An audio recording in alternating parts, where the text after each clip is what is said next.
Hello and thank you for joining the Monday edition of Journalist Hangout. I'm Ayodele Uzubaku. Today on the program, Presidency urges Nigerians to comply with COVID-19 protocols to avoid lockdown as Lagos triggers big anxiety with 1,000 COVID-19 cases in 24 hours. Food insecurity looms over farmers' decision to flee 10 states as Governor Ganduje calls for ban on cattle movement from north to south. And later on the show, General Irabor leads new service chiefs to Borno in search for an end to insurgency as Governor Zulum urges them to work with Chad and other Nigerian neighbors. I'll be hanging out with Babajide Kolade Otitoju and Dr. Olayinka Oyewile. U.S. doctor in town. The latest doctor in town. Thank you very much. Congrats on the successful Defense of your PhD, not honorary doctor. No, PhD. PhD. Communication studies. Oh, So if you like, you can add the honorary now. Well, yes, thank you very a much. lot of people So that you can have a good chunk of both words. You know, just as my colleague, our colleague said the other day, Dr. Deji Folutile, yes. it is a good thing that in public university, Lagos State University especially, work is still going on and the lecturers are really trying and they are working, and we completed it in a record time of 4 years. So, Wow, PhD. As we have practicing journalists, 4 years as journalists on the record program. And perhaps I should deliver this message publicly. The dean of the postgraduate school, Professor Olagunju, is full of praises for Journalist Hangout. He's a serious fan of the program. He even insisted that I must one day come with Jide and Ayo Zugbaku. So we'll find time to Yes. If he will give me a honorary doctor, why not? Thank you very much. All right. Moving on now. Now, complacency brought the raging COVID-19 to our shores, and it is responsible for its spread till now. Inundated by rising cases, the federal government has urged Nigerians to comply with safety protocols, particularly wearing a face mask, or it will be left with no option but another lockdown. Meanwhile, a record more than 1,000 cases in Lagos in the last 24 hours has triggered a big anxiety over the pandemic. Babajide, this is getting worrisome when we start getting this kind of figures from Lagos, and Lagos being the epicenter of this second wave of COVID-19. It's very worrisome.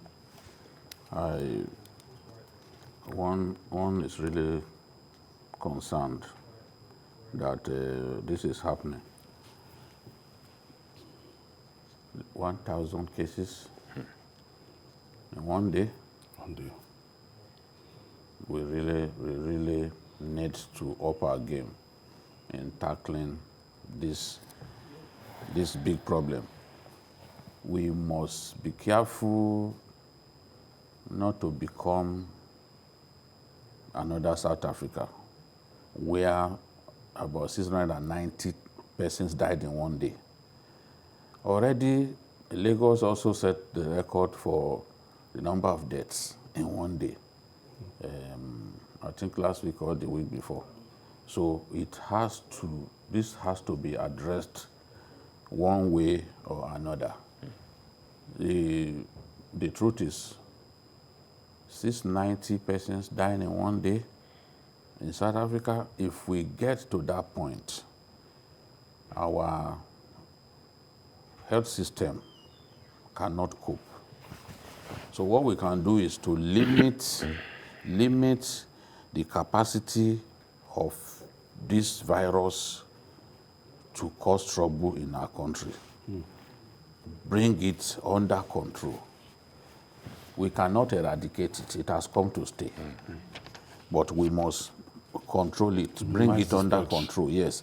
Because we do not have the health system. We have one of the worst health systems in the world. We do not have the health system to handle the degeneration of this problem. That is my major concern. That's my major concern. So everyone must play his part. The government is reluctant to do a lockdown. But the government also realizes that it may be left with no alternative if things degenerate. For example, air travel is a major trigger for the spread of this thing. We have to tell ourselves the truth. You can see what UAE is doing now.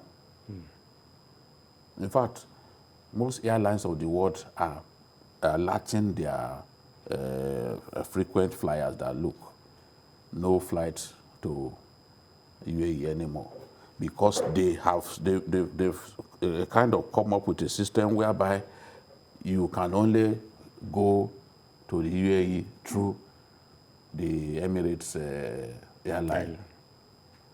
I don't know, maybe they think that that is the only guarantee that they have that in keeping this thing under check, keeping this thing in check. So that shows capacity. Many people, many airlines are now telling their people that no, it's only direct flight now. You can't even, maybe like you travel the other day, stop this place and then go to the UAE from there.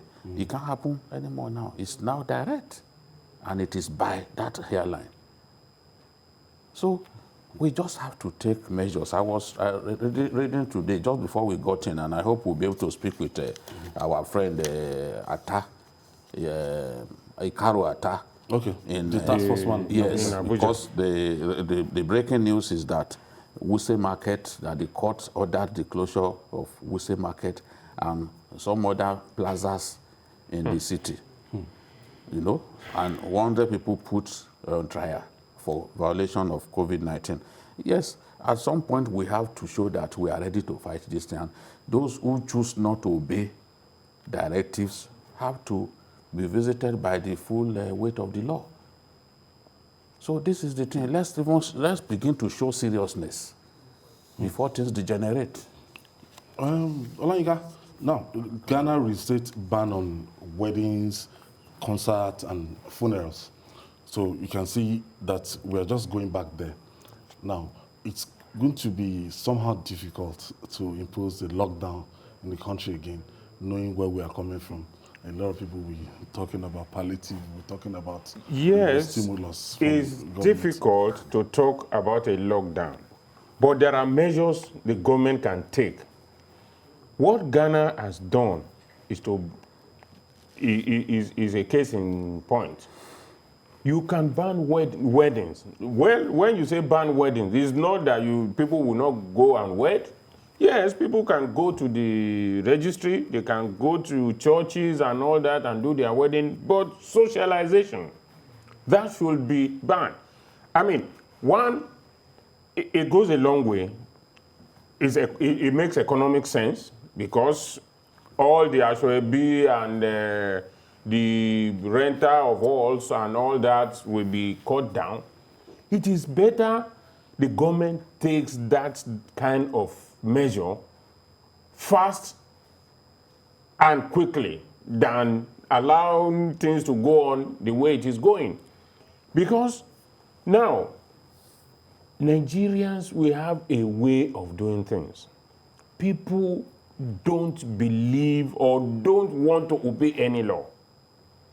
You say that, okay, you have an event center, you can take 1,000 people, you put a law that, okay, you can't take more than 300, you can be sure. The last Euro charge. You can be sure that 100, if you ask them to take only 100, there will be corners, they will cut corners. That's why we have issues in Lagos. Exactly. Yes. People can go to the beach. Look at this during the live time. Spread. Exactly. So if the government is not ready to wear the big stick, it will still continue to be like that. For instance, if you have a law that 10 people, not more than 10 people should congregate in a place, if 11 people congregate, they have broken the law.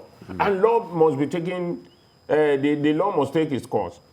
And in doing this, we also need the cooperation of law enforcement officers.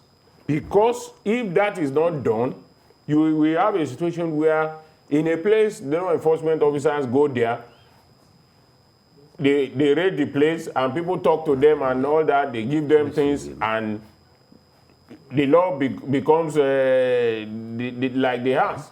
So, if we don't want another lockdown, government must act immediately. 1,000 in one day, that is even in a situation where we are not all having tests. So these are the people that have just been tested. What about millions of others who have not been tested? The government And they are saying 1 out of 5 persons that were tested in January in Lagos tested positive. So government must wear the big stick now. Look, as far as I'm concerned, whether people complain that this is too harsh or not and all that, the government must do its own, because we know that we don't have the facility to take care of people. The oxygen cylinders. See, Lagos bans indoor gathering of over 50 persons. So if you So it's not a case of enforcing physical distancing. no, They must not be up to 50, no matter how big the hall is. but Because you can't trust people that they will comply. even That is it. Governor Sanwo-Olu postponed the resumption of civil servants, to work, till- yeah. So February 26th. Yes. So from It was trying its big best to level, limit the number Yes. of people that will come to office. some of them Yeah. are working from home now. Yes. If people can work from home, why not? I don't see anything Why wrong not? in that. It's just that, The other day I went to the Ministry of Lands yeah. to see our big brother, PS. the Commissioner for the Environment. Okay. I saw that there are very few people at work. And it's not as if Lagos has been grounded.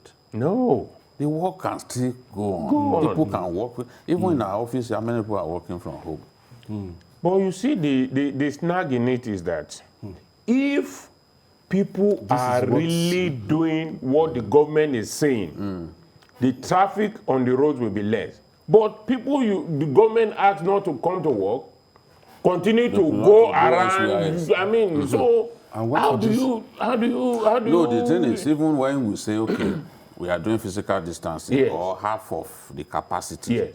who determines the capacity? You talk about a church, you say, okay, you can only do half of the capacity. Yeah. But the people who are in church or at any gathering for that matter, Yeah.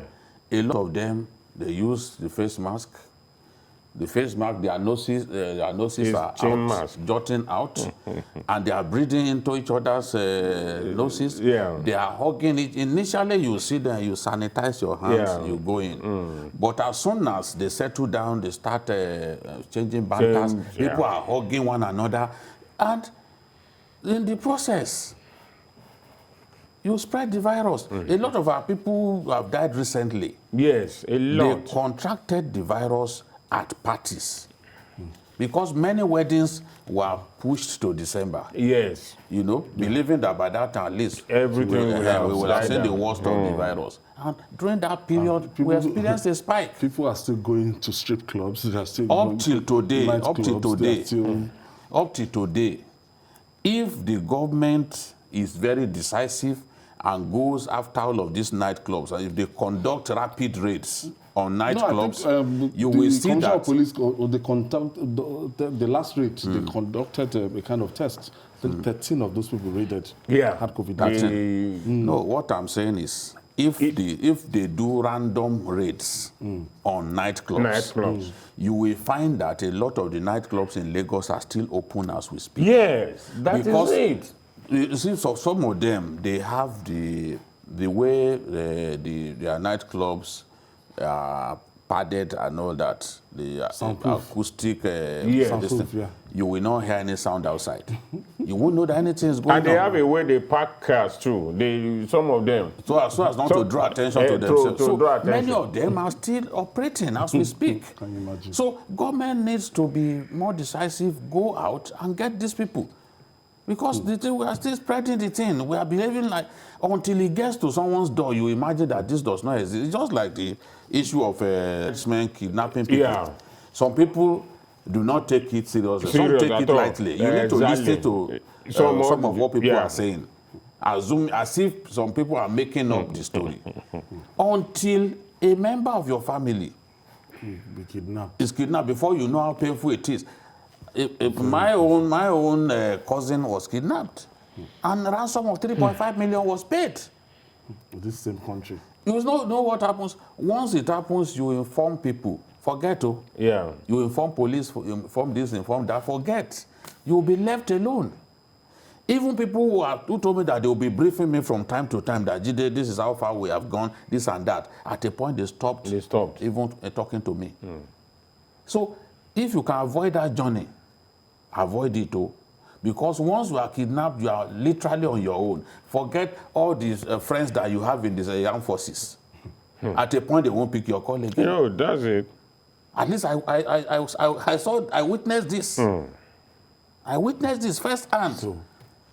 So let us It's not safe to move in my own country again. Yes, it's not safe. Whether we believe it or not, whether we choose to believe the talented propagandist or not, this is the reality. This is the reality. Everyday reality. So we live in dangerous times. COVID is doing its own. Criminal gangs are doing their own. Yes, bandits. They are doing their own. So let us see how we can protect ourselves. I'm really worried. So, Governor Ganduje inaugurates 2,000 special marshals to really enforce the protocol. At a point in time, we're worried about the state of things in Kano, but Kano is coming out bigger, better, and the level of our awareness, I must commend Governor Ganduje. Of recent, Governor Ganduje has displayed a kind of leadership trait that gives one confidence that, look, he has a very large population of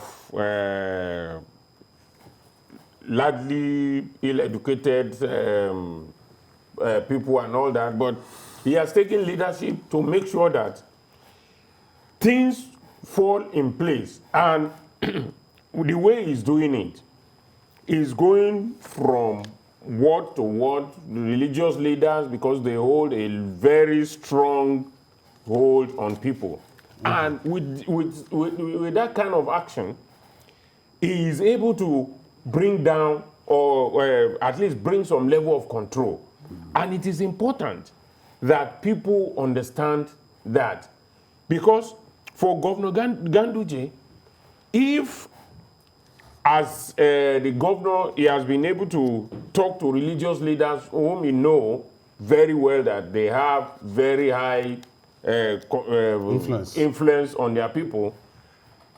He has been able to talk to them, bring them on the same page with him, so that people can understand that, you remember at the initial stage, they even organized a football match, Corona, and all that. You remember that.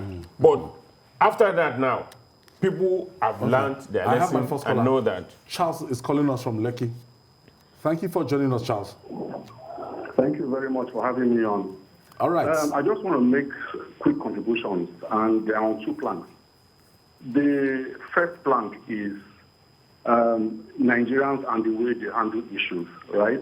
First of all, Nigerians don't believe what they don't see. I like your reporting now. You've shown people in hospitals gasping for breath and struggling to breathe.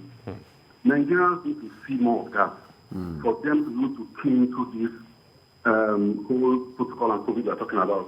Because like with Ebola, when Ebola came, everybody saw Toya, saw the hospital, so Nigerians could believe.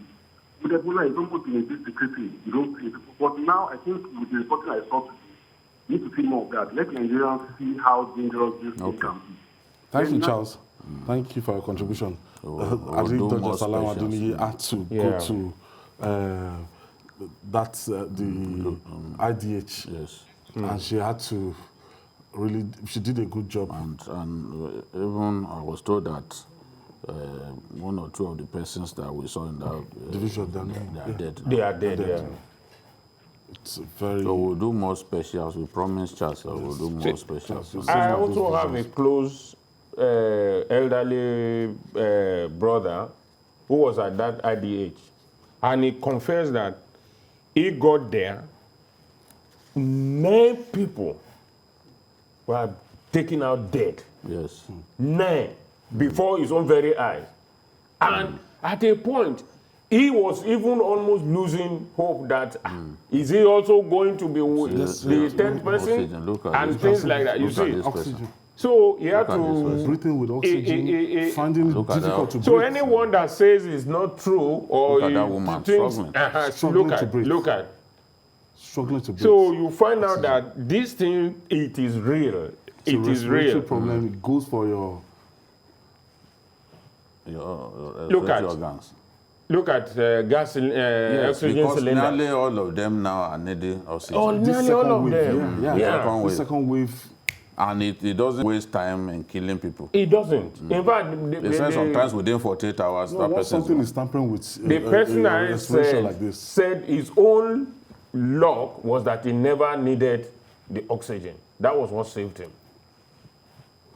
So look at How it. can people be struggling like this to breathe? And you come and say this thing does not And you exist? say it doesn't exist. It's insanity to say this thing does not exist. It's insanity, nothing else. Big insanity. Are people seeing this? Are they going to be saying this is Nollywood or what? No, they will say it's malaria. No, As if malaria subjects people to these conditions. Yes, some of the symptoms are similar. You know? Yes. But if you and I, if we have malaria now, it doesn't. the Pneumonia is not one of its No. symptoms. It's only kids Yes. that pneumonia comes as one of the symptoms of malaria. For but grown adults like us, it's not a symptom. And then you have a sore throat. You have you can't breathe. You can't breathe, can't taste, you everything. can't smell. You can't smell, you can't taste. You may lack appetite if you have malaria. Yeah. But not that you will not be able to smell. Exactly.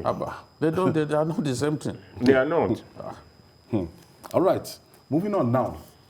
The farmers and herdsmen conflict in Nigeria is snowballing out of control. A fallout of this is the looming food insecurity, as farmers have decided to flee states where tension is high. To avert this, Kano State Governor Abdullahi Ganduje has called for ban on cattle movement from the north to the south. Okay, I thought we had the visual of Governor Abdullahi Ganduje.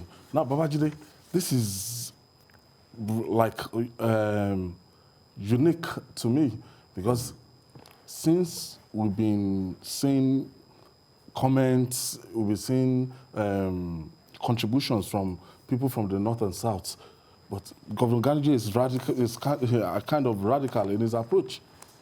Yes, and you have to give him credit for that. Yeah. He once said that, look, Kano can provide the land for all cattle breeders in Nigeria to use for grazing. Because look, whether we like it or not, this open grazing that we are doing, we have to stop it at some point. What are we even gaining from it? We are not among the biggest producers of cattle in the world. At all. Not even in our continent. We don't even have what Brazil can boast of. Not even our continent. We can't compare ourselves even to some of the African countries, Zimbabwe and the rest of them. So, because how much milk do we even generate? If the cattle... Those malnourished cows cannot Yes, they can't give you... How many liters of milk can they give you in a day? Compare on the average, how many liters of milk the average cattle in Nigeria generates to what is generated in Zimbabwe, In Zimbabwe. you will know that we have not started. At all.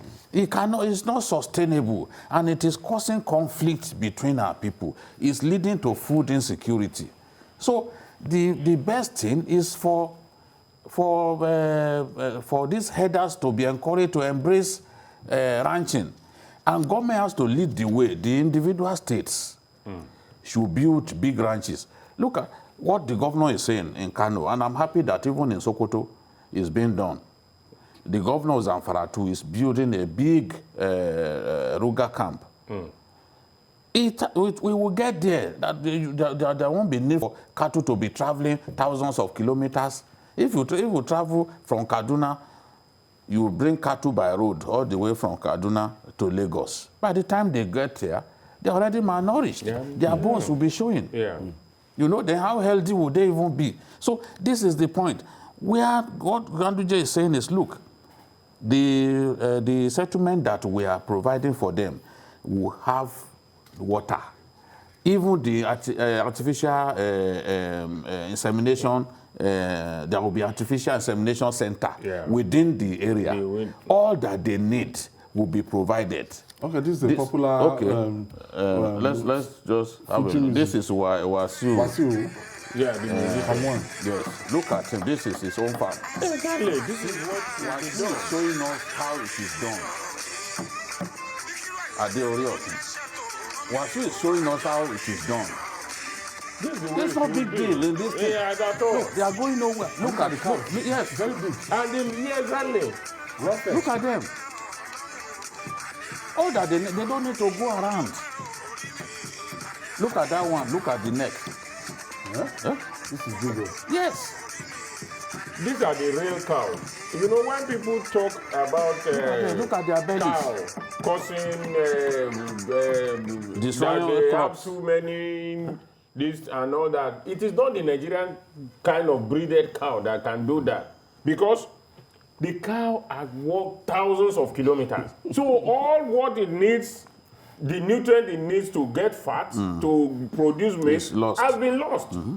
So even with if we trek too much, exactly, we will lose weight. They will think we are fasting. So the best thing is let them take an example from what Kwangwan is doing. That's the best way to keep cattle.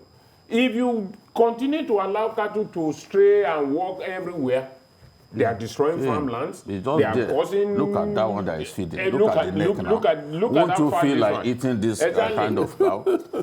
Healthy with neck But like look at that. what is happening. Now, if you allow them to just walk anywhere, they destroy farms, they lead to clashes, many people have been killed, millions of people have been killed. It's a private business now. Nobody can trespass. Governor Ganduje said, see, even the issue of cattle rustling will not exist anymore. Exactly. Because wherever you give them, they will be protected. There. Everybody is you put security there. Who will come and steal their cattle in that area? So the Falgore, there are forests in the north wasting away. Wasting. Falgore forest, for example, in Tudunwada local government of Kano. Of Kano, yes. Huge expanse of land just wasting away. Now, the old cattle rustlers, that was where they used to hide cattle that they steal. Ganduje now gave them amnesty. So the government can use that same place, establish a Ruga settlement, let these people come, bring their cattle, provide everything that they need. Everything, even veterinary doctors will be available. So why shouldn't people embrace this kind of idea? Okay, we'll take this break now. When we come back, we'll talk more. It's still Journalist Hangout. We'll be right back after this time out. It's a multi-award-winning program, Journalist Hangout, reaching you from the station of the year, TBC News. And we are looking at what Governor Ganduje has just proffered. That's the solution to this herdsmen farmers crisis. And I don't know, in 2021, why must this be a major challenge in Nigeria, Jide? I thought it will be a we should be major talking challenge about because we are not good at embracing new ideas. Yeah. We are not good at embracing new ideas. In 2020, the Food and Agriculture Organization listed Nigeria among 27 countries where there will be food crisis. Yeah. The kind of conflicts that we are getting, people on their farms, they get kidnapped right on their farms. You have bandits telling communities that if they do not come and pay, they will not be allowed to harvest. We have people masquerading as headsmen, coming into people's farmlands, trample on their crops, and then even still kidnap them or slaughter them. It can't continue. It just can't continue. We've got to take measures to put an end to these kind of things. And this idea, as profiled by Governor Ganduje, is a laudable one. Very, very. But of course, I'm sure some people will start criticizing him now. But he has already envisioned a better Nigeria where you don't have to be moving cattle up and down. Look, you need to see the cattle from Mambila. You know, it's a very far-flung part of the country. The pasture that they consume there, excellent. If you see their cattle, you think you are looking at cattle from Florida. How big they are. And that's the way it should be. Nobody takes them to far-flung places. That is where they feed. Go and see cattle in Obudu. See how big they are. They stay there. Exactly. That's where they eat. Those are the kind of things that we should be thinking about. But if you see the ones that are taking more than 1,000 kilometers looking for water, we are in dry season now. Herders will trek and trek and trek to find water holes. But if you have a ranch, the water will be right at your disposal. I mean, why should we not embrace ideas that are okay? It's just that let all those things build, do ranches of their own. People want to make money, but they don't want to invest. How can you be rearing cattle? You don't want to invest in their feeds. You don't want to invest in water, but you want just to go around taking them to eat grass anywhere or people's farm and destroying things. People don't want to invest. And that is the major problem. If you are not ready to invest in a business, then you are good at not doing the business at all. Yes. You cannot be using your own business to kill another man's business and endanger another people's lives and things like that. So, in this thing, what Governor Ganduje has done, or what he has said, is the way to go. It's the right thing. It's the right thing. We don't need all these cattle in trailer traveling thousands of kilometers. That is if they are even in trailer. I said they trek. And then they trek with them. Moving them inside people's farms and all that. And most of the time because accidents. Yes. Highway. Yes, no. Yeah, how did Joseph Dosu? How did he suffer his accident? Yes. He was driving He was driving and cattle just ran got onto the road. He broke his back in the process. That was the end of his career? Yes, his career ended and he is now physically challenged. You know? How much longer should this kind of thing continue that we don't have to find a solution Kudos to the governor for coming up with this good idea. I hope they will listen. Yeah. And finally, it is said that a good general leads his troop from the front. The new Chief of Defense Staff, Major General Lucky Irabor, led other service chiefs to the theater command of Operation Lafia Dole in Borno State. The state governor, Professor Babagana Zulum, who pledged to support the new service chiefs in the fight against insurgency, urged them to collaborate more with armed forces of neighboring countries like Chad, Cameroon, and Niger Republic.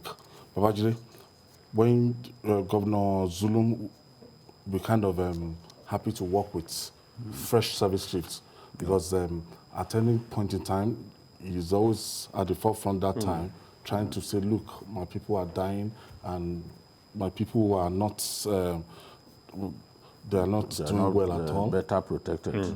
So you want to work with this new CDS now?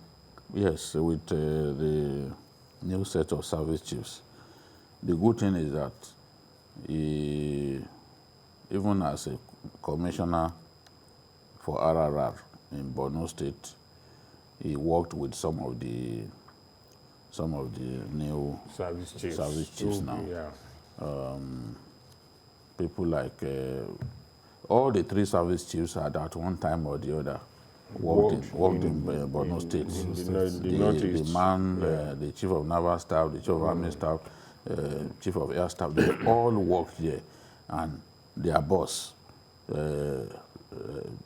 General Irabor, was also charter commander and MNJTF commander. So he knows them. I'm sure he has personal relationship with some of them. So he will be hoping to build on that. And he said something that's germane. He said, pursue aggressive collaboration with the armed forces of neighboring countries like Niger, Cameroon, and Chad. I remember when Boko Haram was giving Cameroon government so much problem, especially in northern Cameroon, Fotokol and all those areas. They asked for Chadian troops. Chadian troops came to Cameroon, and the nonsense that Boko Haram constituted at that time stopped. Okay. We have the head of the task force, Abuja task force, Mr. Ikaruata, on the line. Thank you for joining us. Thank you very much, sir. Can you give us an update of what is happening in Abuja? Well, I think for now, Abuja is good. Abuja is calm. Abuja is good. And largely this morning, we saw, particularly at the city center, we saw heavy compliance to the use of face masks. Thus far, the enforcement today was excessively very high. We came out and we actually went around the city because we did not go to the suburbs. I'll put that very clearly. Around the city. When we went around the city, we looked at major areas around. We couldn't finish everybody. We went to the market. We went to UTC, those who know UTC market very well in area 10. We went to the plaza opposite it. We went to Wuse market. We went around the secretariat, went around some areas of AYA. We really saw very good compliance in some of the area. In some of the areas like the market, we saw intense violations in the market. So we did our job, made the arrest we made, and we know in our own case here, we must take it to the mobile court. So we took all those arrested, about 115 persons. About 115 persons, although the police from Asukoro division brought about 15 persons. We arraigned all of them before Magistrate Ida Akoni, her lordship, and she actually convicted about 115 persons today. After her conviction, she ruled that the number of persons that really contravened at the Wuse market, at the UTC market, as well as the plaza opposite UTC market, we are very high. So on that ground, our lordship ruled that this market, this major market, be sealed up pending when they comply from 12 midnight this night, that those markets be sealed up. So you mean the Wuse market will be shut indefinitely now? We don't know when it will be opened? Precisely. If they comply quickly and they put, because when we went there, there was no washing of hands. We did not see any. There is no temperature check. We did not see any. We did not see point of fuel sanitizers. We did not see any. So her lordship ruled that they need to put all these things back because they put these things before. They have everything there.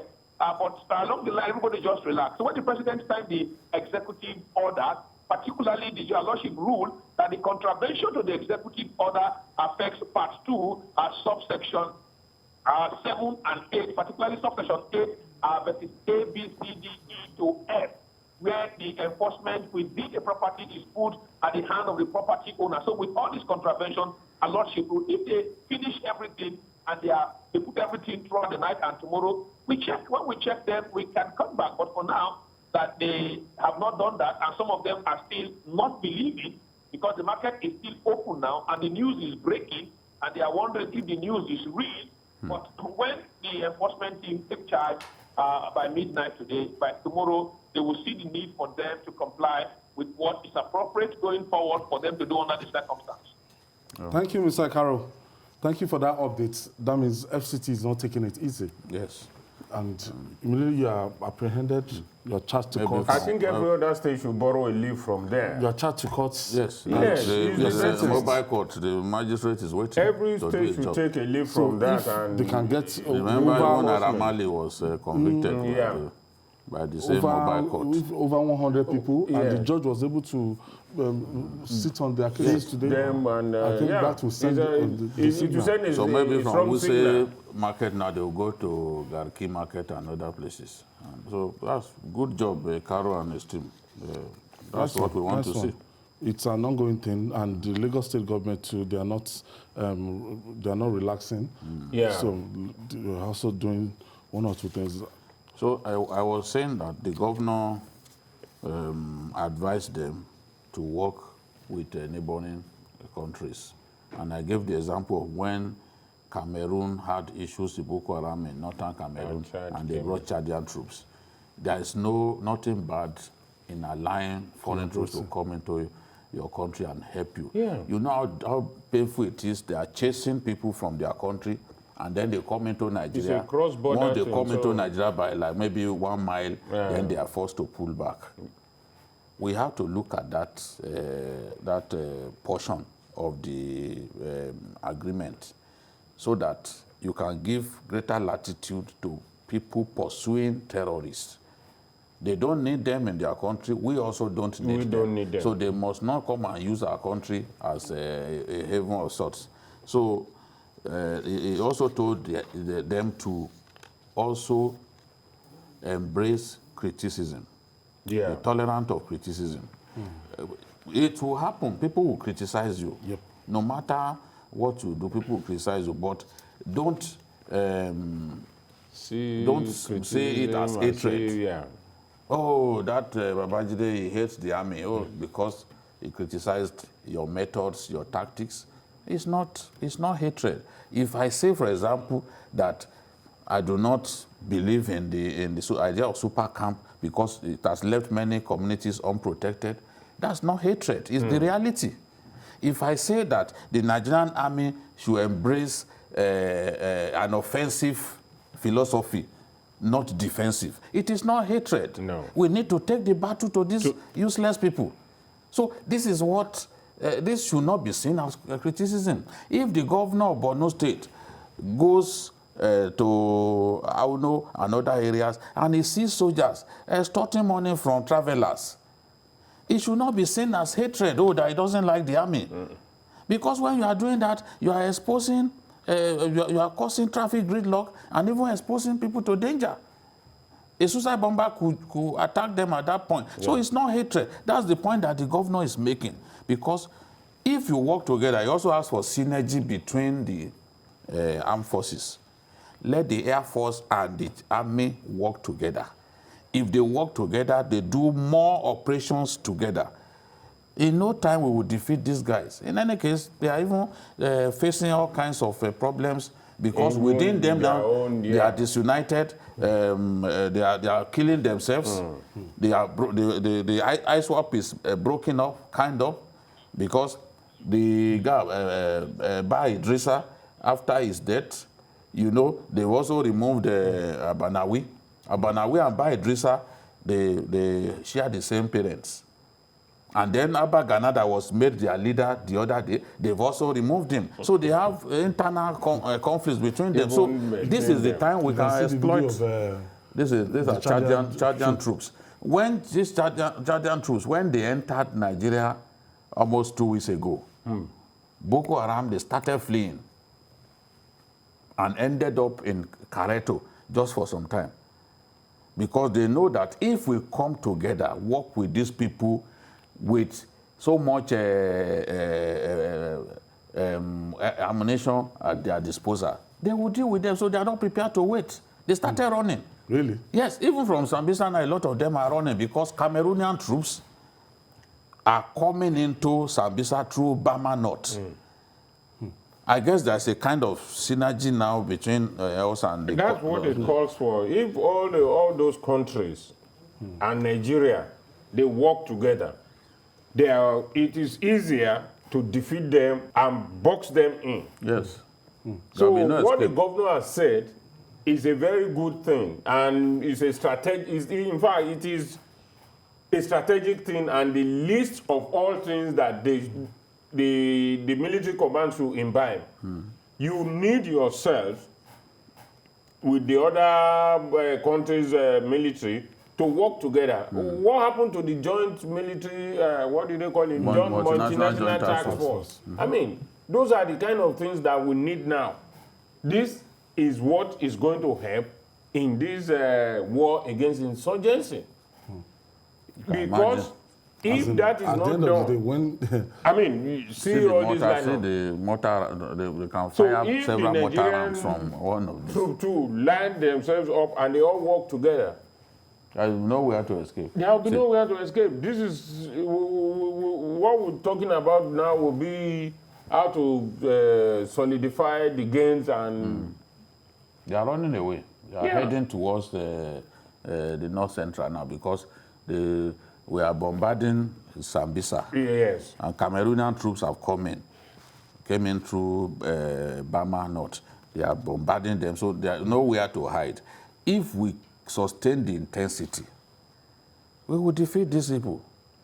I'm being cautious to say their end had come because there was a time that I thought the end had come, and somehow they continued. And if you observe, even in the last few days, they've been attacking the army.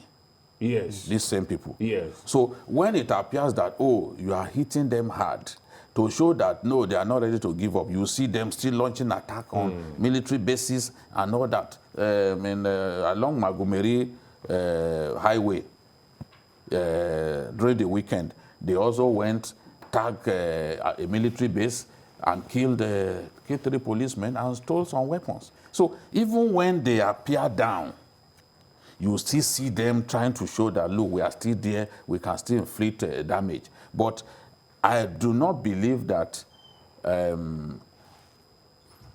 group like Boko Haram can defeat 4 countries. No.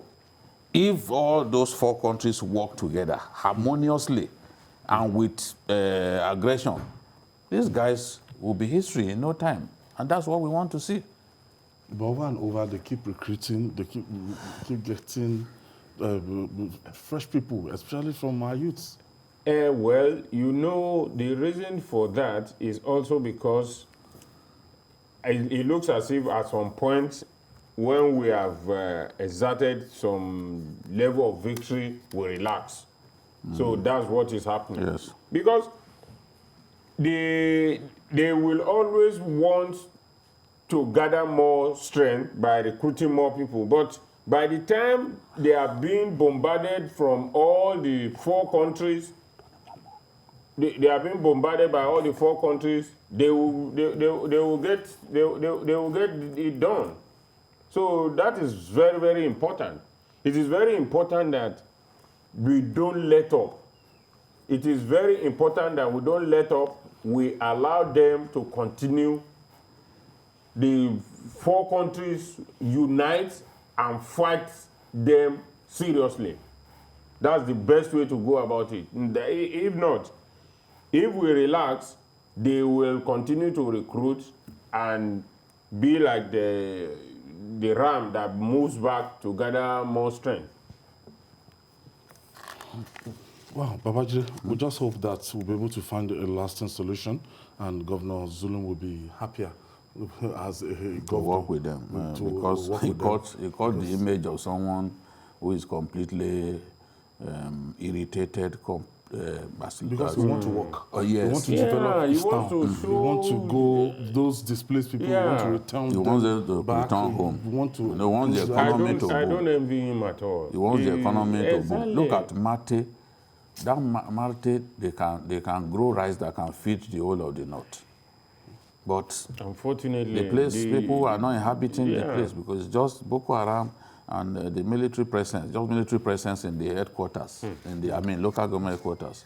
The area is not inhabited by people. By people. You know? Look at Guzamala local government, as big as it is, uninhabited by people. Most of Kukawa local government, most of Kukawa, uninhabited. most of Abadam local government, you won't find people. In fact, the only people that you find in Abadam local government are soldiers. And that is in Malam Fatori. Other places, people have fled. In Monguno, apart from the Monguno town itself, all the communities around it, nobody is living in them. There. Even the governor's hometown, I've been saying it repeatedly, the governor's hometown, Zulum, is in Monguno local government. Nobody has lived there since 2014. The first time I said it, someone said, oh, Governor Zulum is from Mafa. It's not from Mafa. It's just that he grew up there. His hometown is in Zulum. Zulum is in Monguno local government. And he has not gone home since 2014. So this is the thing. Quite unfortunate. Yes. Guzamala, the speaker is very angry that he can't go home. He can't go home. I mean, His dad died. His dad was buried in Maiduguri instead of Gudumbali, where they come from. They've not gone there. So this thing, under these service chiefs, we hope that these people will be exterminated once and for all. And whatever measures they need to take, they have to take to give us victory over Boko Haram. Dr. Yinka Ebile, thank you. Thank you for very your much contribution. BQ, it's a new week. Yes. We'll do it for the rest of this week. And that's our offering today. Join us tomorrow for another episode of the program. You can watch the repeat broadcast tonight at 11. You can also watch us on YouTube, youtube.com/TVC News Nigeria. I'm Ayodele Zubako. Say bye for now, and please keep safe.